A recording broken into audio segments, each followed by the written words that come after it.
duck, Anthony Martial, is back in training. I was thinking that I was going to be talking about all of the stuff about Jadon Sancho, what's going wrong at United and what's happening to the players, the culture of the club. That's what's destroying these players and why they're better in other shirts other than Manchester United ones. But Martial is back in training. Actually, to see that man in a training kit is breaking news on its own, isn't it? We are live waterside at Old Trafford. This is Forever United TV. I'm Adam. Shades are on. Sun is out. I'm going, you know what, it's one of them. As soon as sun comes out in Manchester, I'm milking it to death. So yeah, I don't care what you think about the shades. I'm doing the old Ferris Bueller look today. It's full on. Take advantage of any sun that is at Manchester or anywhere around Old Trafford. Like, there's normally storm clouds over this place with everything going on at the moment. But yeah, I'm taking advantage, enjoying it, and going over everything that's happening at Manchester United, our beloved club. Thanks for tuning in last night, guys. I know it was a short run thing with me shooting off to the final. Kaz, so you all know, Kaz won. She got man of the match and she scored. 3-1 win.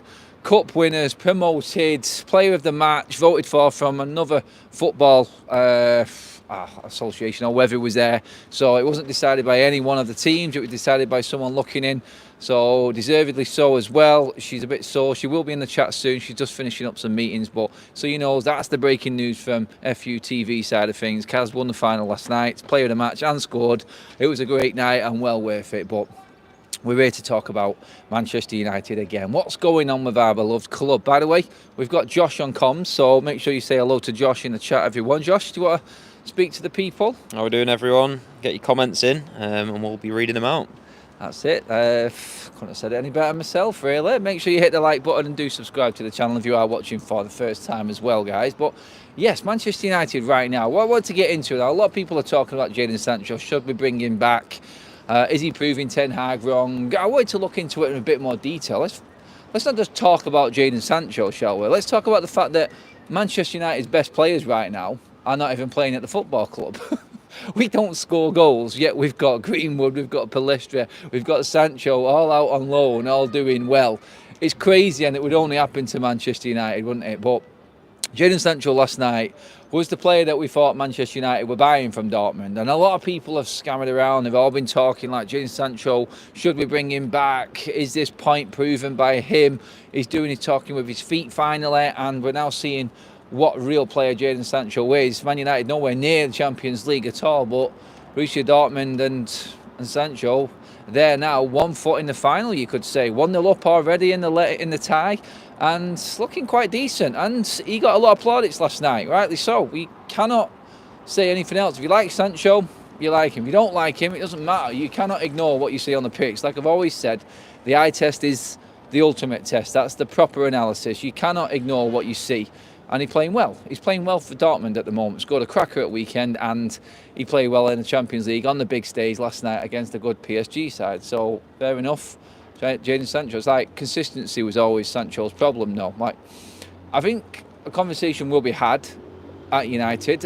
It just goes to show, like with everything going on, the plaudits that Jadon's getting, everyone talking about improving Ten Hag wrong, this and that. What the hell happened behind the scenes with this one? Like, this is ridiculous. Like, there's no intention, by all accounts, of Manchester United even going back in for Sancho. Do you know what? I've backed the club on that. He must have done something real. I don't think we're ever going to know. I don't know what happens. No one's telling us what's going to have happened. Maybe it'll come out when Ten Hag leaves or when Sancho officially isn't at the football club. Maybe they're one of them Marcus Rashford style interviews when he's dressed up and he's talking to someone else about it and he's getting all the clicks under the sun. But I just don't know. Like, what we've seen on the pitch could be completely irrelevant to what actually happened off it, and I think that's what we have to remember in this. But in saying that as well, though, to balance the argument out, we have only heard of Manchester United and Ten Hag's side. We haven't heard from Jadon Sancho. He's kept quite stum apart from his tweets and that pinned tweet at the top of his account. So yeah, professionalism, we can definitely scrutinise Jadon Sancho on this. In terms of the story, we just don't know and don't think we're ever going to know. But what I know from you guys is any of this convincing you? Another performance. We say it every time Jadon Sancho has a good performance. Are you looking at this any differently now with Jadon Sancho? Would you be interested to bring him back next season is what I'm asking. I'm going to come to Josh in a minute, but the big point what I wanted to make is, and just add a little bit more context to it, you've got Palestri who's also started talking as well right now. He says he's definitely going to be in the Manchester United pre-season. He knows that's for certain. We've had issues with his dad and his agent calling out Erik Ten Hag and not giving him a proper opportunity. We've seen him doing well now at Granada in La Liga. He's playing continuously, which is what he wanted.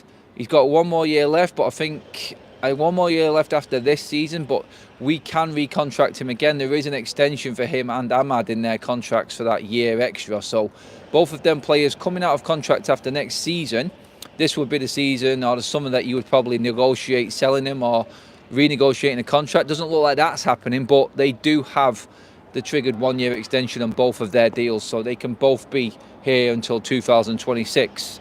So not so much to worry about contract-wise this summer, and it's probably good because there's that much to do, like we've already discussed on many shows before with the carnage which coming this summer. So Palestra, again, another player there that's doing all right. Greenwood, different circumstances, but you know where I'm going with it. It's like, what culture is at Manchester United where players are just playing so much better without? Is it a case of it's just too big for these players? Or is there something fundamentally going wrong and we're not going to know about what's happened before in this Glazer reign post Alex Ferguson and David Gill? Because INEOS are doing a lot of sacking, they're doing a lot of firing right now, and there's a lot of people leaving the club. Are they setting a new standard where players like Palestra and possibly Sancho can be welcomed back in and then progress properly from there? I'm going to come to the chat now and see what you guys are saying. Josh, what have we got, buddy? We've got a membership from Lee Cape Town. He's been a member for 3 months. Thanks for renewing, Lee. And he's put, "Hi Adam, for me personally, Jadon is a good player, but I honestly feel he's not suited for the physicality of the Premier League." I see that, I get that. We've got Boxing Straight Talk. Ten Hag rejects looking pretty good under actual competent managers. One from Andrew Short. Sancho refused to apologise. What's the manager supposed to do? If he was under Busby and Ferguson, God help him. Yep, I agree with what Andrew said there as well. We've got another comment from Quad saying Sancho should stay away from Manchester United for the betterment of his career. Our club has become a place where quality players' careers die. See, there's the other argument to it. Again, I see, like, it's just in them few comments that Josh has read out there's both sides of the argument with Jadon Sancho. There is the one where players have suffered before but haven't kicked up a stink, so Sancho is highlighted where other players probably weren't as much as Sancho. Came to the club with all of the potential under the sun, but then failed under the pressure of that red shirt. Is it wearing the red shirt? The expectations, like we've seen standards at Manchester United and so-called dropping standards, and now players are getting away with mediocre football. So how are some players struggling to actually adapt at all if the standards are that low? Do you know what I mean by that? That's like Rashford compared to Sancho. Sancho's probably going to come away from this season with everything that's gone on at Manchester United. The big fallout. They're not playing for leading 4 months was it? He's going to come away from this having had a better season than Marcus Rashford. That's unthinkable. How a player can not play for half a season, then end up at the end of it saying that he's had a better season than Marcus Rashford, who's been available all season. Where are Manchester United's standards? Where's the culture? Where is that feel-good factor around the football club? Where is that comfort for players? How are players failing at Manchester United and then going away and succeeding? What's going on behind the scenes? Seriously, like, these are only making more and more questions with the situations with the likes of Sancho and Rashford right now. Palestri kicking off and saying what he said before, and his agent slagging off Ten Hag. Is it competency in the management side of things? Is it the coaching? Is it just the full-on culture and like how Manchester United are and how they run? Is this what INEOS are working hard for? And I've seen with Sir David Brailsford going behind the scenes, speaking to players, watching what Ten Hag's doing, Wilcox watching Erik Ten Hag's training sessions and everything like this. Is it just like this full audit now coming to the fore and it has to be started at the top, the chops coming there and then working their way down to the manager? I just feel like Ten Hag has lost most of this squad. The story alone about how Højlund, a new player, a 20-year-old lad coming to the football club, a Manchester United fan, falling out with Dalot and Bruno and having to fix that situation himself with the club giving him no help. That story alone disgusts me to the bone. It really does. I think that is just horrible. How you can leave a player like that to deal with something on his own. Coming from a different country, yes, it's not a million miles away, but coming to Manchester United and players having to deal with situations like that themselves. Oh, that's disgusting for me. It really is. Josh, we're in the chat. We've got Kaz in now. Kaz is here, everyone. Say hello. I can't see her right now. I can't see the comments, so I'm trusting on Josh with this one. We've got, where was it now? We've got a couple saying basically that Ten Hag we had one before, Ten Hag was a League 2 manager at best. The comment was removed, so I think it said player initially from Ramo, but he removed the comment. I think he meant League 2 manager at best. A load of people congratulating Kaz for last night as well. Keep them comments and them congratulations coming in, guys. Sancho, like a lot of our players, think they're bigger than the club. That's from Richard. I'll touch on that in a minute, actually. Carry on a second, Josh. Go on. Ten Hag has zero people skills. We've got people saying that Ten Hag's a bad man manager. I can see that as well. United need to move on from these players, from Jack Whelan. Oh, this is it. Do you know what?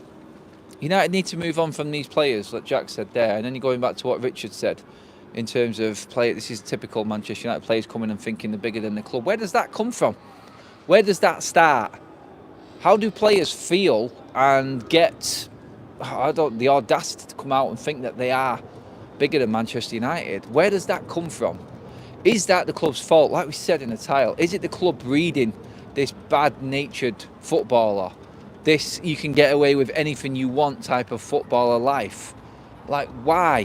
Why is it only we hear about these things coming from United? And I know United are news, constant news. I mean, I seen something in one of the papers the other day when I was reading through stories about Rashford sitting down with, I think it was a Colombian supermodel or something like that, and pictured with us. Like, we don't give a toss. We really don't give a toss what they're doing. I know that there is that scrutiny from United constantly. They're the biggest club in the world, more fans than anyone else on the planet, and that is always going to be there with this football club. But like, what happens when they sign on that dotted line? What happens to these players where it's different to every other football club?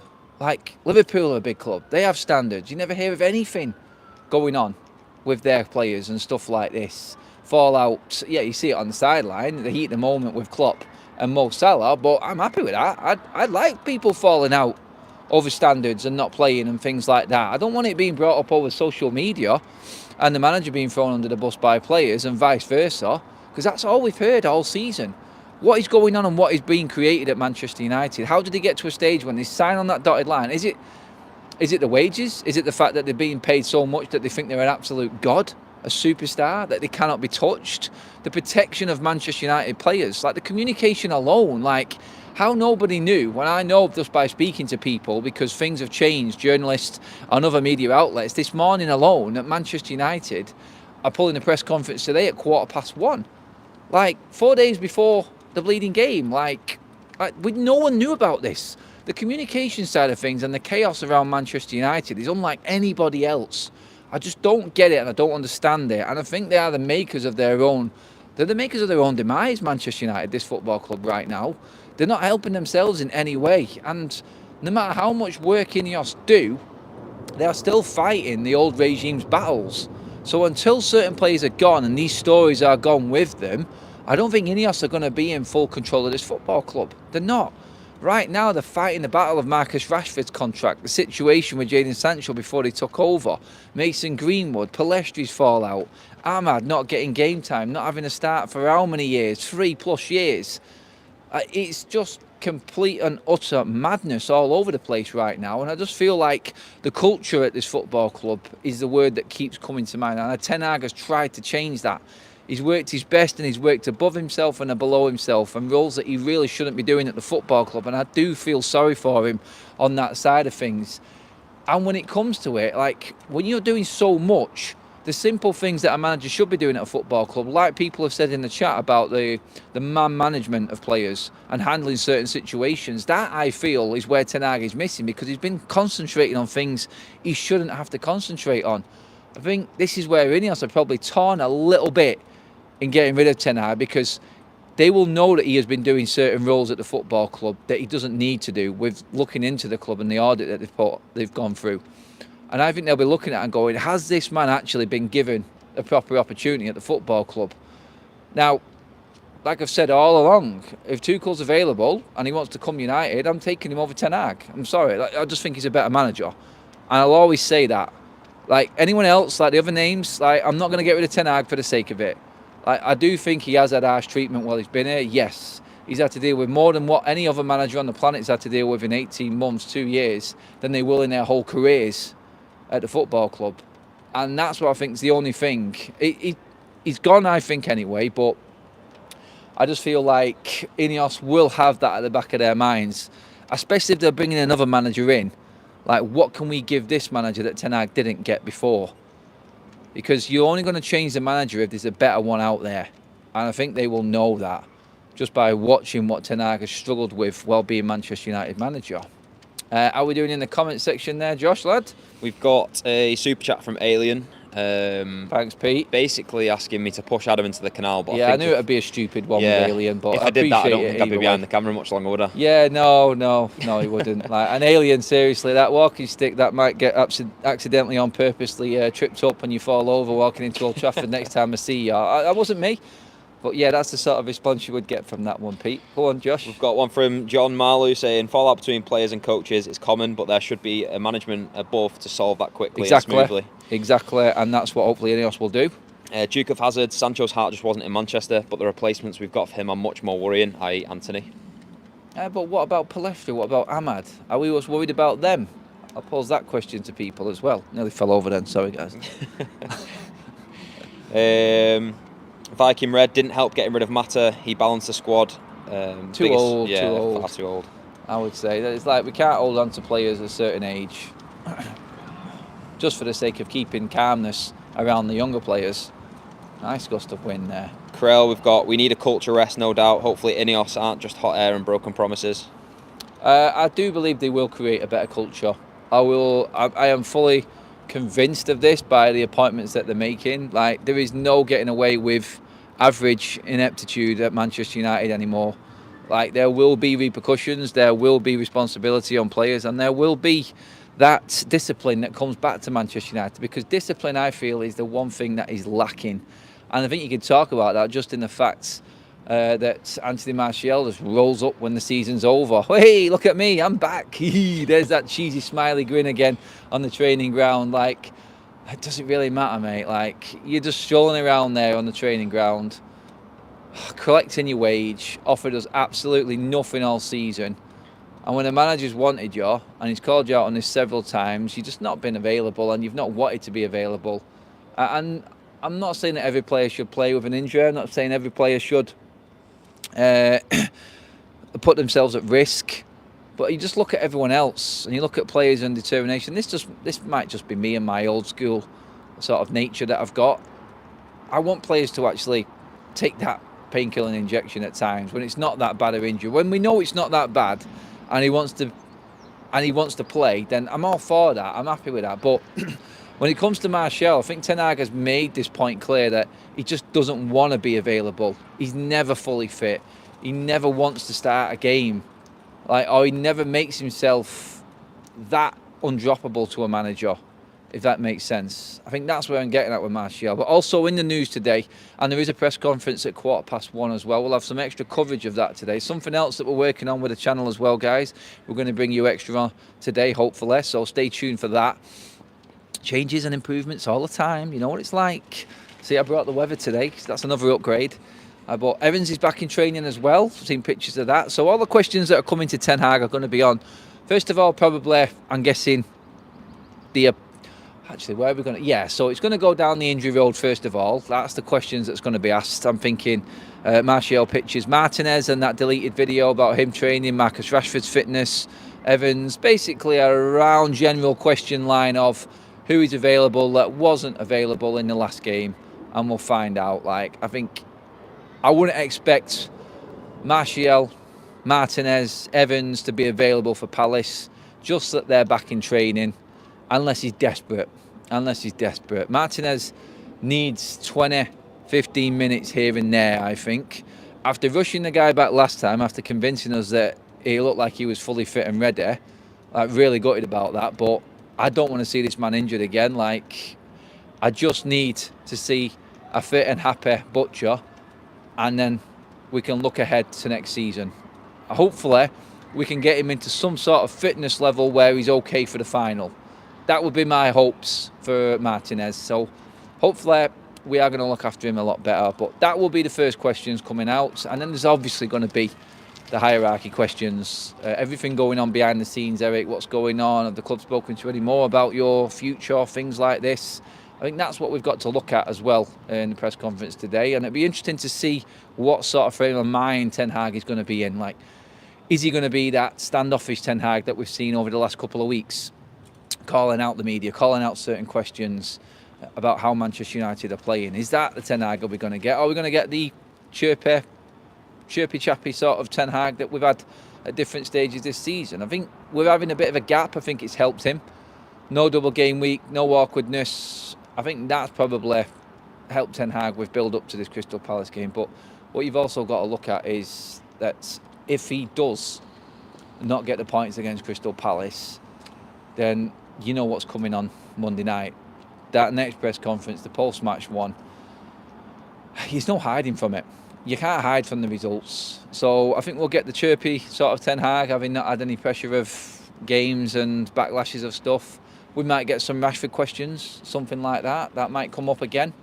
But I think overall, I think it'll be quite a, not low-key, but positive sort of press conference. But it'd be interesting to see how he actually handles questions regarding what's come up and what's happened with the hierarchy around the football club and the firing, not so much firing, but the leaving of the CFO and CEO and the bringing in of Jean-Claude Blanc and things like that. Maybe questions about Berardi now it's been made official, about what date he's starting and stuff like that. I'm looking forward to working with him. You're probably going to get that from Ten Hag as well. Josh? We've got a couple of super chats. We've got one from Stu saying congratulations to Kaz. Thank you, Stu. I'm sure Kaz appreciates that as well. We've got another one from Alien saying sunshine makes your beard go grey. Oh, wait. Yeah, well, I'll always say on that side of things is I will graciously grow that grey silver fox hair while your baldness and your skull cap that you wear to every game, Pete, continues. Let's just say that. I ain't dyeing my hair ever. So, yeah, don't worry about that. But, yeah, it's grey. What can I say? I'm at that age. It's inevitable. It just happens. And this is the football club we're watching. So, like, I'm happy that it's going grey and not falling out because the stress that this lot put you under, it's understandable that things are actually changing constantly. Have you seen Ten Hag's face recently? God, I think he's grown another 5 wrinkles just in the last week. Go on, Josh, what else have we got there, mate? We've got one from Boxing Straight Talk saying Anthony's unstoppable. I'll always remember that Ten Hag statement. Yeah, unstoppable. I actually was saying to someone last night, I think, that I want Anthony to score a few more goals just at the end of this season so we can marry up his stats with Rashford. Because all anyone says about Rashford is, oh, well, he's got them moments and he's got them goals in him. Well, if Anthony manages to get anywhere near him, he's not a million miles away from him. And have that extra work rate. Like, one thing you can't argue with Anthony, he does put a graft in where Rashford doesn't. So that comment, that will live in the memory though, that one. It definitely will. Go on, Josh, any more, mate? Yeah, I've got one from the Ferocious saying Sancho made Ten Hag look like a complete mug last night. Sancho is the one who is owed an apology. Sorry for that. The club, Borussia Dortmund did come out and say, didn't they, like, we all owe Jadon Sancho an apology. We knew the player, we knew the character all along. And, you know, it works for them. It works for them. But can you do it week in, week out, Jadon? Is anyone looking at what you're doing at Dortmund as much as they're looking at it if you was playing for Manchester United? Is the scrutiny worse at Dortmund than it is at United? No, it's not. Is the world looking at Dortmund rather than United? No, they're not. They're looking at Dortmund because it's a Champions League semi-final. And if you can step it up on that night, congratulations. Well done, Jadon. But where's your consistency? That's what I'll ask. Yeah, he scored at weekend, he scored a belter. What happened to the game before? What happened to the game before that? Does anyone know in the chat what happened in them games? I'm pretty certain no one does. Does the world's media know what happened in them games? Some of them do. But it's not United. Everyone knows what happened in United's last 5 games. Do you know what happened in the last Dortmund 5 games? No, you don't. So we don't know if he was crap. We don't know if he was subbed off. We don't know if he got a 6 or a 5 out of 10. Because no one's looking at Dortmund. The only reason we're looking at them is because they're in the Champions League semi-final. No disrespect to that club, it's a fantastic club, but it's not Manchester United. And that's how I would reply to Jadon Sancho. Go and do it again in Paris, and then do it in the final, and then I might sit down and take notice. That's all I'm saying with Jadon Sancho. Like, we've never seen consistency at United. We've seen performances like he did last night at United. But what happens the next game? And then after that, what happens to 5 games in a row? Like you get from the Liverpool and the Arsenal and the City players and the Aston Villa players and some of the Spurs players even, that are all ahead of us in the league, I might add. Like, we don't get that at United from Jadon Sancho, and we haven't seen it. So, yeah, single performances, praise the game, move on. Can you do it at weekend? Can you do it next week as well, Jadon? And then we'll start getting a serious conversation going on that one. Any more, Josh? We did have one. I'm just trying to find it again now, but it said something along the lines of Jadon's had 17 appearances for Dortmund, and he got 3 assists and 2 goals in those 17 appearances. So it just shows that maybe he's not. Yeah, like we just said, when people start looking into detail about what Jadon's doing, then yeah, but Manchester United were a club that's built on big moments, big games. The intensity's always there. And Jadon Sancho last night on a big stage, I will give him this, showed up. He did. And he's done it in a couple of games for Dortmund this season. So you can look at Jadon Sancho and say he has got the talent. He has. Is he worth the money? No, he's not. Did Man United make a mistake in buying him? Yes, I think we did. We didn't look into it deeply enough. Why was no one else in the hunt for Jadon Sancho? If you're spending 70, 80 million pounds on a player, I would automatically look across the rest of Europe and go, who am I bidding against? No one? Oh, hang on a minute. Maybe we need to actually have a bit of a rethink about this. Oh, he's doing all right for England and he's mates with Marcus Rashford. That's good enough for United. Well, no, this is not how a football club runs. I guarantee you, if INEOS were looking at a player and looking to spend 70, 80 million under Barada, you're not going to get a Jadon Sancho character out of that. It's going to be someone else.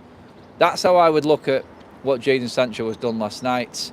Balance it out evenly. Well done, Jadon. Great performance last night. But one game doesn't make a signing. One game doesn't prove that you're proving Ten Hag wrong. It really doesn't. And I listened to the radio and I listened to the comments and they were building it up. Does Ten Hag need to be apologising to Jadon Sancho? Not a chance in hell does he need to be apologising to Jadon Sancho. What he knows and what Jadon knows is their business, and we may know in time. All we're looking at is what Jadon does on the pitch. And hand on heart, can you actually say that in the performances Jadon made in the United shirt, he deserved to be a mainstay player? Was he that good that we should be fighting for him? Be honest with yourself. I personally don't think he was worth the money that we paid for him. It's a lot of United players you could say that about, but why is the big kick-off on the whole hurrah around Jadon Sancho? Why are we fighting for him? Is he worth fighting for because of a couple of performances against Dortmund? That's how I want to balance it there. To be fair to both the clubs and the player, I think that's fine. I think that's okay. Anything to get us finished off on the chat, mate? Yeah, we do have a super chat from Mark Langridge. Cheers, Mark. If our rejects stayed in the Prem, then you could compare them, but they go to lesser leagues. There's a very long list of players that flopped. Yes, there is a long list of players that flopped at Manchester United, went elsewhere and didn't really improve. Like, even going down a level didn't improve. Like, there's only one way. Like, as much as we want to criticise this club and say that Manchester United's culture, which it is, it's shit, it's wrong, it's not nice, it's failing, all of them words. Like, there is only one way when you leave Man United, one way, and that's down. Like, it's the one guarantee. It's down. That's why Rashford doesn't want to leave. By all accounts, Marcus Rashford will fight any offer from Manchester United trying to get rid of him this summer. There's quite a few different news outlets that have said that as well. So I think Rashford's topic will come up again. I mean, the media are not going to be scared of asking Ten Hag a question because of the banishments that they've had over the last couple of weeks, and then being not being able to ask a question. They're going to go straight in for it. Ten Hag has built this standoff with the media now, so he's going to have to handle it himself. He's not going to be able to ignore them till the end of this season. If a bad result comes, the same question will come again. He should have just said it and dealt with it there and then, Ten Hag, and then he wouldn't have been worrying about these next ones coming up and it looking like some form of onslaught against him. It's not, and I think it's fair that the media are asking these questions again, and they will come up. They will, and I think Rashford might come up today in the press conference. So yeah, let's see how he handles it this time. But I think that's pretty much everything we need to get through. Have we got any more comments coming in before we finish up, Josh? Any questions from anyone? There is one good point from Mark again, saying Sabitzer had a good game last night. Why is no one saying we should have kept him? Yeah, Sabitzer's had a good season. Let's not forget that as well, Mark. Like, Sancho has had a good few games. Sabitzer's had a very, very good season for Dortmund and has been part of that team all the way through. So that's what we have to look at also. Balancing it out in the long term rather than picking out individual games. Like, anyone could make a YouTube compilation video on Jadon Sancho just of his time at Dortmund right now and make him look like prime Maradona.